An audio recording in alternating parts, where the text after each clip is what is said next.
Al-Jahiz was the Muslim man who first came up with the theory of evolution, only about 600 years before Darwin. He said animals engage in a struggle for existence and resources to survive. To avoid being eaten or killed, they develop survival skills and mental systems that form them into new species. Animals that survive pass on their successful genes with their successful characteristics with their offspring. Why is that Charles Darwin copied Al-Jahiz? It's his work, but Darwin gets all the credit. Joseph. Pause this video right now. Go and read The History and Achievements of the Islamic Golden Age by Eamon Giron. And when you read it, you can join us for the discussion. But yeah, this book is about the Islamic Golden Age and about how there are so much scholars. Might just cut off the intro halfway through. Yeah, Oh no! Oh, you're terrible. He's terrible, guys. Too late. He's terrible. Yeah. Listen, time marches on. We don't look back. Well, yeah, it's about how there's like hundreds of Muslim scholars that have, predated the Western scientists. And it's not by a little bit as well. It'll be gapping them by 5, 6, centuries. 7, 800 it'll be gapping years. them by centuries. And they don't get the credit for it. And so they do get the credit. We've got a lot of these guys that have craters on the moon named after them. But in terms of the actual educational, what is taught in schools. Yeah, people get taught about Edison, they get taught about Faraday, they get taught about the Wright brothers. No one gets taught about the guys who actually came up with this shit, or the guys who laid the foundations. Yeah. And it will be very important foundations. It won't be just like, I drew a picture of it one day and they found Sometimes we're talking about word for word. Do you know what I mean? The guys that invented shit we still use today, and he invented the whole thing. So we'll get into it anyways, because there's loads and loads and loads of examples. I don't know if you want to start. I can start. I did start. Oh yeah. Your half intro that you cut off. Islam's father of surgery. Al-Zarawi was a celebrated doctor and surgeon who, around the year 1000, published a massive encyclopedia of medical practices that was eventually translated into Latin and used as a guide for up to 5 centuries. They read this guy's book for 5 centuries. 5 centuries is a long time. Imagine you write a manual and they're still using it 500 years into the future, word for word, as Elijah wrote it. That's insane. Insane foresight.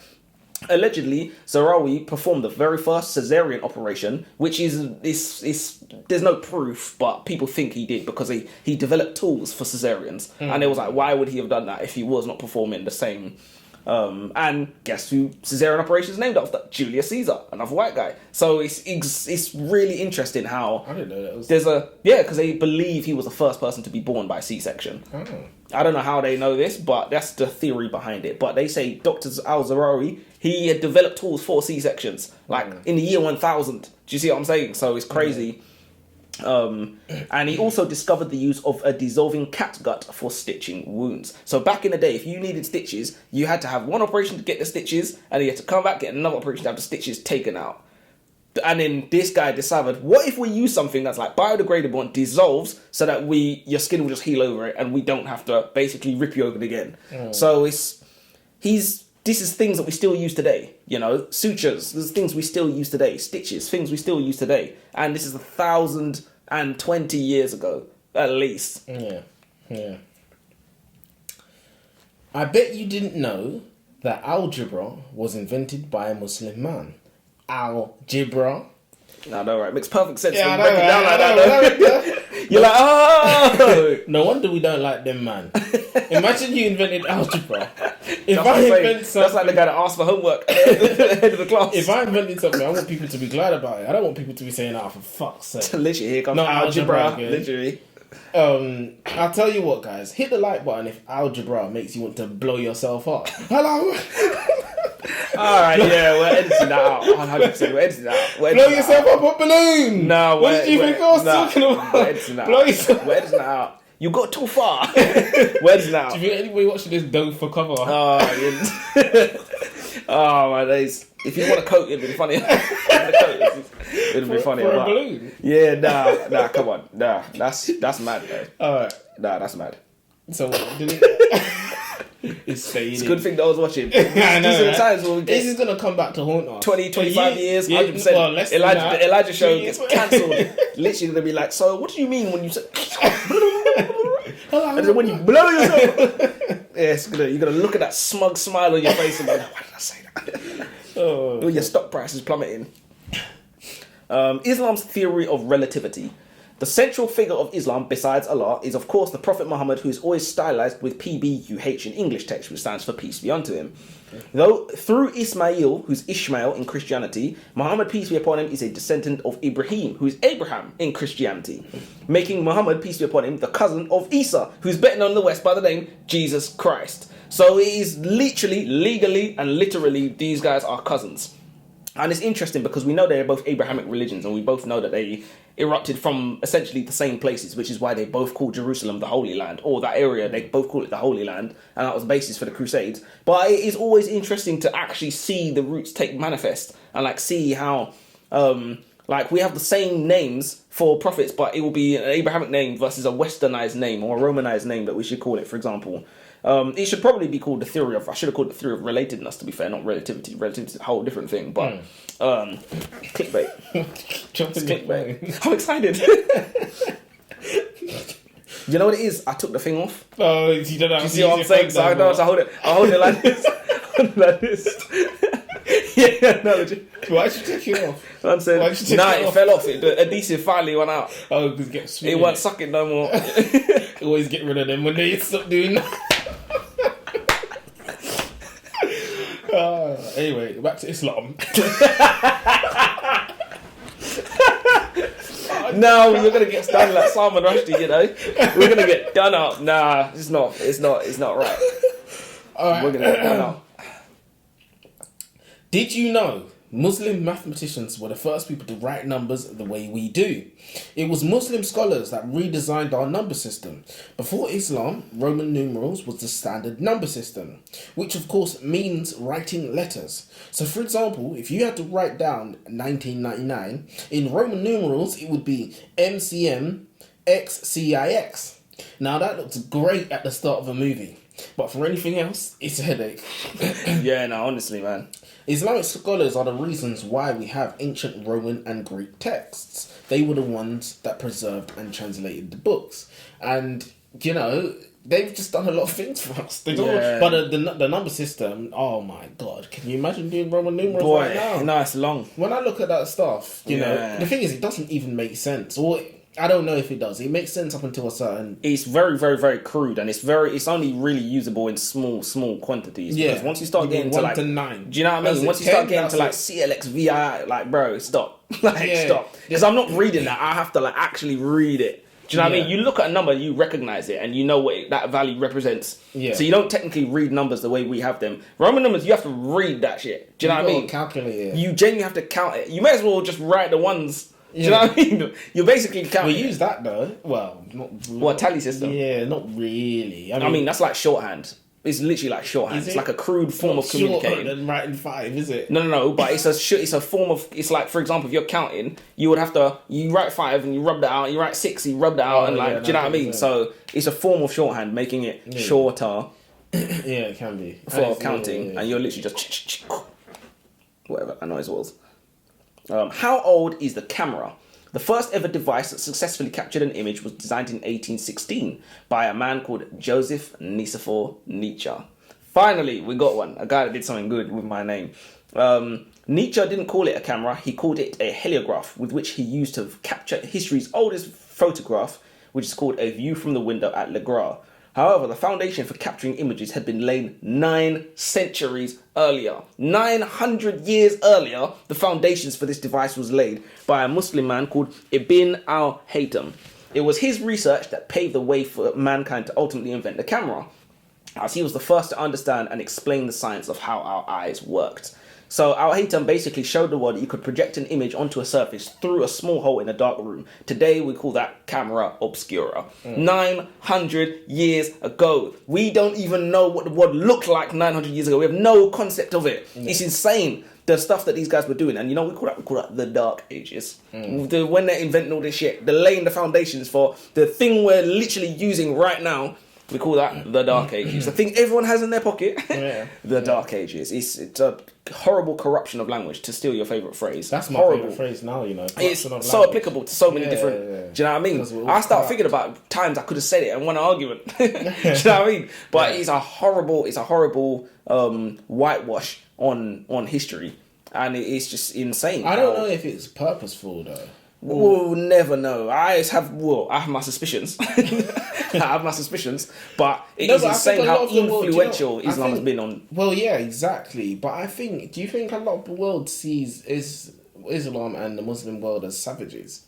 If not for Dubai, 100%. It'd be like 100% cut and dry. Yeah, 100%, 100%. If we knew this stuff, maybe we would look at them different. If it was more widely talked about, more widely spoken about, taught in schools. But again, listen, we live in a Christian country. Why would they teach about that in schools? They want to teach about. But now you're making it sound like a conspiracy. When you say why would I? Well, if you're teaching history, you're teaching things. You're going to teach wherever it comes from. Not necessarily. You're not going to say, "Oh, let's not talk about the people who actually invented the theory of evolution. Let's talk about the guy who didn't." Well, it's always been about. Look, there's people. Did Edison have anything to do with inventing the light bulb? I'm sure he did. Did he steal anything from Nikola Tesla? I'm sure he did. But at the same time, I don't think he was a dunce that just didn't do anything and found these drawings and just put it in the patent office. So I do think it's one side of history that people want to teach. People always want to teach one side of history. They want to teach their side of history. That's what it's always been about, to be fair. Which is why Edison is credited with all these things. And you have to go and look to find out about Nikola Tesla. It's only really now. Huh? You know about Lewis Latimer? I mean, I've heard of him, but I couldn't teach anybody about. Apparently, Edison made a light bulb that would turn on and it would blow very, very quickly. It was Lewis Latimer that actually invented. Who's a black guy. I was about to say, I guess he's black. He invented a light bulb in the way that we use it today. So that's why. Look, it's interesting. Well, the funniest thing is Edison. I'm pretty sure he had guys working for him that signed contracts that said, if I invent anything, it belongs to you. So I'm pretty sure this is how business works. To be fair, this is why Edison was making the money, because he was a guy that thought of stuff like that. But people are always going to teach like one side of history. People are always going to look at the side that favours their society and their kind of way of life, and that's just normal. So if we go to Muslim countries, I'm pretty sure they're talking about this stuff, but they ain't telling you about Edison. Do you know what I mean? They're not telling you about Nikola Tesla. They're not telling you about Isaac Newton necessarily. It'd be interesting to know. It would be interesting to know. But I do know I heard in Dubai, in a shopping mall, they've got I think it's an invention from one of these Muslim scholars. I don't know if it's Al-Tutsi or Al-Haytham, but it's inside their shopping mall, and we do not have anything like that over here at all. So I would have to assume you're right. Yeah. But did you know Muslim astronomers were the first to theorize about the Milky Way? Persian astronomer Al-Tusi said in the 1200s, which was 400 years before the telescope was invented, he said, the Milky Way is made up of a very large number of small, tightly clustered stars, which, on account of their concentration and smallness, seem to be cloudy patches. Because of this, the Milky Way was likened to milk in colour, and that's why we call it the Milky Way. Oh my God. As I said, this was 400 years before the telescope was invented. Al-Tusi's work developed the camera obscura and eventually aided in the development of the telescope. 400 years later. I don't know if I mentioned 400 years. Yeah, come on, man. Enough. We're not talking about 40 years here. We're not talking about small gaps. These are getting gaps. Yeah. They're getting gapped by this knowledge, and they think they're catching up centuries and centuries later. Man knew this before he could even see it. Before he was was that a divine revelation? Do you know what I mean? Like, well, that's the question. But yes, Al-Tusi was so influential that he... Sorry? Yeah, no, sorry, go on. Al-Tusi was so influential that he has a crater of the moon named after him, along with 23 other famous scholars of Islamic civilization. They were all approved by the International Astronomical Union, and it's amazing that we've never heard of this. You know? Yeah, no, it's crazy. Well, you made a point earlier about conspiracy. How do you keep something like that under wraps, if not by conspiracy? Do you know what I mean? How do you forget to talk about things that are so criminally influential? Do you know what I mean? Like, they're so highly influential. So many years ago. It can't be, because we know about stuff. But we look at these lot in the 1800s, and which is where science took off in the West, or whatever. Yeah.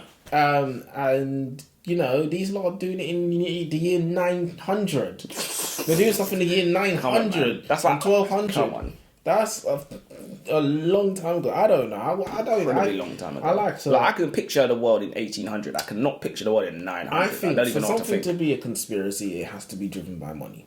That's what I think. Fair enough. If it's not driven by money, then who really cares? What is faith? Because before money, what drove everybody? Faith. I believe this, you believe that. Let's wipe out your tribe. You're going to wipe out my tribe. Let's inseminate some things into your tribe so that your tribe destroys itself. Conspiracy. Do you know what I mean? Maybe. That's the only other thing it could be, though. Because it must be One money. thing or I that. think we could agree on is that we'll never know. Go on. More evidence that Christianity and Islam share a relationship. The most important woman in the Bible is Mary, the mother of Jesus. In the Quran, the only surah named after a woman is Maryam. So she's literally got like a foot in both camps, even though it's the same woman, just with different interpretations of her name. But it just shows how deep the roots, and this is a very, very shallow example as well, but it shows how deep the roots between the two Abrahamic religions actually go. And it's there are some that believe they're both true, you know, and there's a degree of them that are both true. I think that's probably the most plausible way to look at it. The only difference that I know of, and I am by no means an expert, but the only difference is that Christians say Jesus is God, and that's where the Muslims say, all of that shit's right, except that literally bit. Except that bit. Except Because that bit. Listen, Islam is resolutely monotheistic. Resolutely. So the core tenet is, listen, whatever everything else we can talk about. The one thing we cannot talk about is Allah is one. There is no equals, he has no partners, he has nobody like him, there is nothing like him, he's no family, he begets not nor is he begotten. Do you know what I mean? There is nothing. And that is obviously the Shahada, which is one of the 5 pillars of Islam. You must declare that.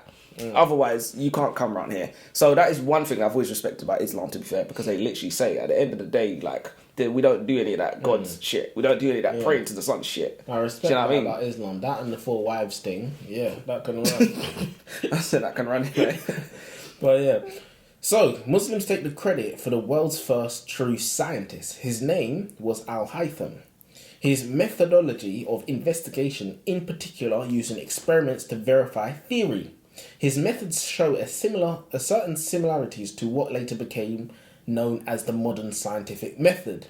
This is why he is known as the father of scientific inquiry. Al-Haytham showed in his book Optics of Eyes that a person saw an object by something entering the eye rather than leaving the eye. Before Al-Haytham, other scientists and scholars writing in Greek and Latin believed that light came from the eyes. Al-Haytham's greatest and most famous work, the Book of Optics, hugely influenced the world. For more than 600 years, European scholars, from Leonardo da Vinci to Galileo, Descartes and Isaac Newton are all in his debt.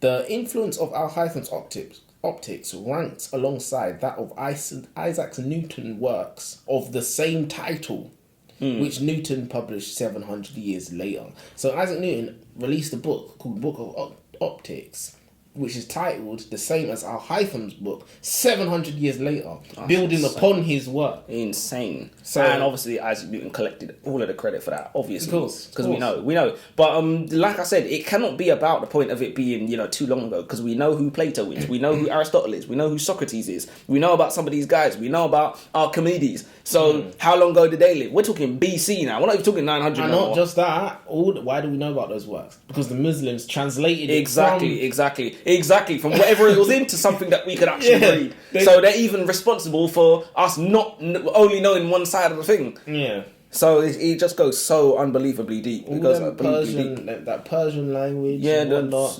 They translated all that stuff. Yeah, it's ridiculous. Who were the first men to fly? Historically, specifically Western history, history, specifically Western history, recognises the Wright brothers as the first, but they should perhaps be called the Wrong brothers. Wilbur and Orville were the first to invent motorised aircraft, but in the 9th century, a Muslim engineer called Abbas ibn Firnas is congruently considered the first human to fly. He did this with a pair of wings that he built from silk, wood and animal feathers. According to historians, when Ibn Firnas was in his late 60s, he jumped off a cliff from a mountain in Yemen and glided in the air for at least 10 minutes. History really has been whitewashed, and a lot of the great inventions from the West were really great executions, or rather great ideas put to great applications. But if we're talking about the first guy to fly, this guy did it no petrol, no engine, no motor. He did it with wings, do you know what I mean? And glided for 10 minutes in 9th century. Is insane. Man was not meant to leave the ground in the 9th century. Do you know what I mean? Yeah, wow. It's insane. And obviously the Wright brothers get all the credit for being the first ones to fly, as always. I've got two more. Well, I've three more. got Doing this. I was meant to say Al-Haytham also invented the theory of removing soft cataracts from the eye using a hollow needle and suction. This wouldn't be adopted until some 800 years later in France. 800 years, he was ahead of the curve by 800 years. That's insane. This, as you said, these are big numbers. Yeah, there's no like, gapped. there's no like, It's not 50 close. years. Yeah, it's not close. Big numbers. It's not like my man knew him. And then, nah, you didn't know none of these big numbers. It's like everybody who knew them is already dead.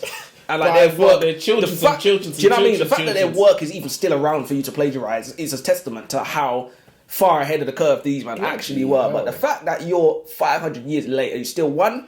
Insane. You know what? It's funny we're talking about who's late and what constitutes as late, but 500 years. 500 years. Now we're talking. And now it doesn't count, right? You're there, skeletons waiting. Do you know what I mean? So it's like it's not the same thing. It's different levels of late.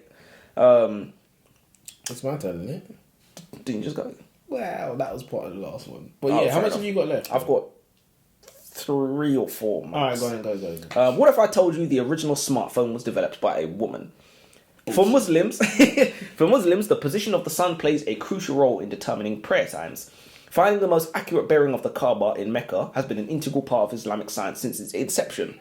As such, astronomy has always played an important role. In the 10th century, a Muslim woman called Maryam changed the face of astronomy forever by pioneering, well, she didn't pioneer, but she was one of the leading developers in astrolabes. Imagine a device that can do everything. It tells the time, it gives you your location, you can check your horoscope, all with a swipe of a hand. Sounds like an iPhone, it's actually an astrolabe. An astrolabe is like a plate or a disc with moving parts that represent certain well-known stars in the sky.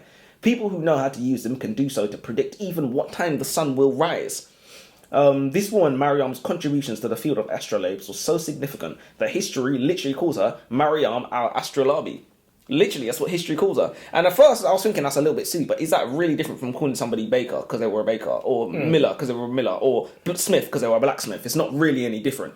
And of course, it'd be invented by a woman because you got to be able to check your horoscope, check your star sign. Do you know what I mean? Oh, I'm a Leo. I'm an asparagus. Asparagus. Do you know what's funny though? Astrolabes, they were literally things that you would have in your house to show that you were intelligent. Because anyone who knew how to use one, it must have been on big brain time. That's literally what it was. So you would have one in your house and people were like, oh my God, he's got an astrolabe. So it's like, imagine you go to someone's house, they got it's a status symbol. So imagine you go to someone's house, they got a Gutenberg Bible. You just be like, wow, okay, so you're well read. Do you know what I mean? That's the original, one of the original Bibles that were made from sheepskin that they had to like have a printing press. And like it was one of the oldest Bibles in the world, I believe. Anyways, I may be misspeaking here, but it's a status symbol. It's a perfect way to put it. And you know, it's just good to see that women are contributing. So back then, bloody time. he said the funny thing he said about bloody time. How many centuries ago was this? Yeah, you know what I mean. So it's like, and it's also we always like to say that in the Muslim world, women are down. Thank you. That's what I was about to say. Thank you. Clearly, you know, they were doing when they invented. They were allowed outside. They were better than you Western bitches. So you lot need to step up.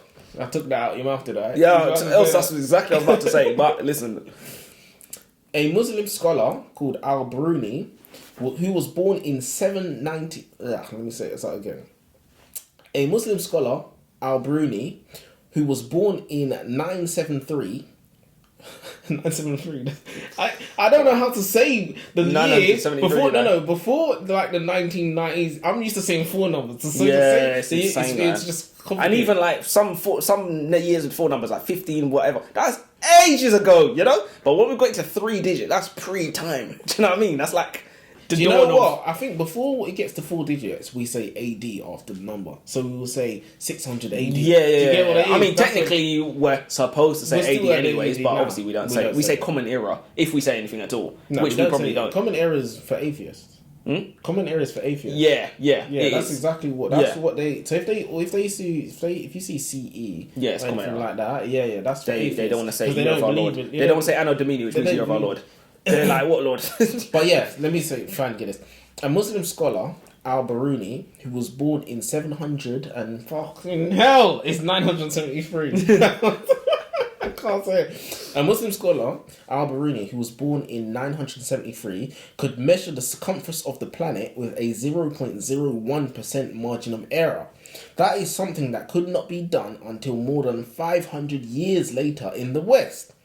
Why is it that these Muslims are so far ahead of their time? Was it divine revelation, or were they just devilishly smart? But yeah, how did they do this with a 0.01% margin? Yeah, no, that's insane. That's insane statistics that we're getting into. It's like splitting hairs. But I'm glad we read this book, honestly, because we can tell people about this stuff, because they 100%. Just don't know. We just don't know about this stuff. 100%. And it's not only do we not know, it's not even talked about. Information is suppressed, just like I said with the climate change stuff. So, for example, I've pointed here, the ghost of misogyny. Islam is widely regarded by many to be synonymous with misogyny, to have cultures and practices that oppress women. For example, it was only 2018 that women were even permitted to legally drive a car in Saudi Arabia. There are, however, lots of ideals that Islam holds about women that are not spoken of with as much regularity. For example, there is a hadith in Islam, which is like the retelling of a series of events that the Prophet, his companions basically retelling the story about him, and then their descendants retelling the story. There's a hadith in which a man came to the Prophet, peace be upon him, and asked, "O Messenger of Allah, which among us is most worthy of your companionship?" The Prophet replied, "Your mother." The man asked, "And then who?" The Prophet replied, "Your mother." The man asked again, "Then who after that?" He said, "Your mother." Third time. He asked one last time, "And then who?" Then he said, "Your father." So in Islam, they say love and respect your mother 3 times over before you even look at your father. So it's an idea that, like, boy, I don't necessarily see a lot of children respecting their mothers in the Western world. Yeah, you know, I don't really see it. It's not built into us. We don't talk about it. It's like we don't talk about the fact that the Prophet's wife, Khadija, one of the first Muslims, asked him to marry her. Do you know what I mean? Yeah, Khadija asked the Prophet Muhammad to marry her. So it's like we see hundreds and hundreds and hundreds of years ago women taking, things into their own hands and like being masters of their own destiny and things like that. And this is what Islam's built on. Nobody talks about that part. Yeah. People talk about the fact that women can't drive in Saudi Arabia. Do you know what I mean? In the year 2020, whatever. They're ignoring what happened in the year 700, 900, whatever, eons ago, when Islam was in its inception. But listen, it's... like I said, it's the ghost of misogyny. Misogyny really has been corrupted as a word anyways, because now it just means you disagree with women online. That's what it means now. Misogynist. They don't like. Exactly. Well, yeah, it's what it is. Sir Christopher Wren, who is the designer of St. Paul's Cathedral and much of London City, said, "This we now call Gothic architecture. I think it should be with more reason be called the Saracen style, for we borrowed from them out of Arabic books, which was translated by the Greeks." He said this in the 17th century. So the Islamic culture has influenced a lot of the world, and it affects us every day, and it will do forever. So basically, Sir Christopher Wren, who designed lots of London, he learned some of the techniques he used to build St. Paul's Cathedral and other places from the books that came from the Islamic culture, from the Golden Age. And again, we just don't know this stuff. We don't know this stuff. Yeah, it's not in our frame of reference. The information has been totally suppressed. So this is stuff that's affecting us now and forever, forever. Forevermore.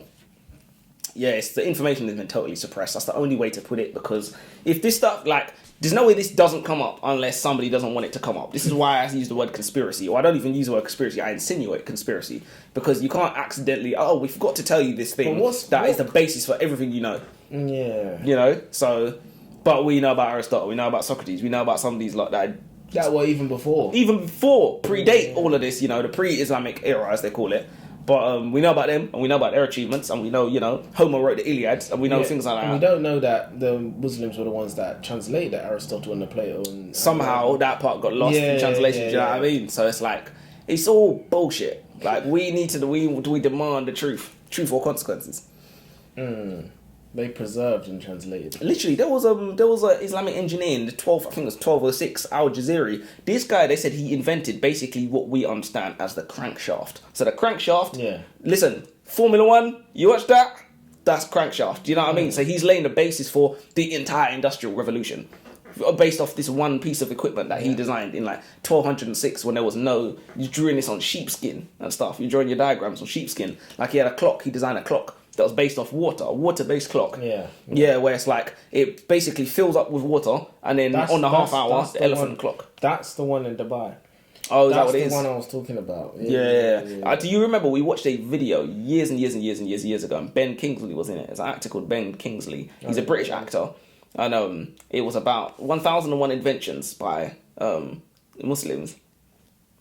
You must remember that. I remember. It's directly relevant to this, which is why I went looking for it, rewatched it again. I'm gonna have to. I don't remember the Muslim bit. Oh, it was all about. Everything was about it. It was about the Middle Ages, the Dark Ages. He's an evil. He's always evil guy. He's always someone shady. 1001 inventions. It is incredibly interesting, and it was just good to watch it again. To be fair, unlock some core memories as I was even talking about. But it's directly relevant to this because of the amount of Muslim inventions that you just don't hear about it. Well, now you know. Now you know. So yeah, we are gonna one day end with a quote of the day. One day, when we're organized, when someone's watching, and when we're on time. But yeah, till next time.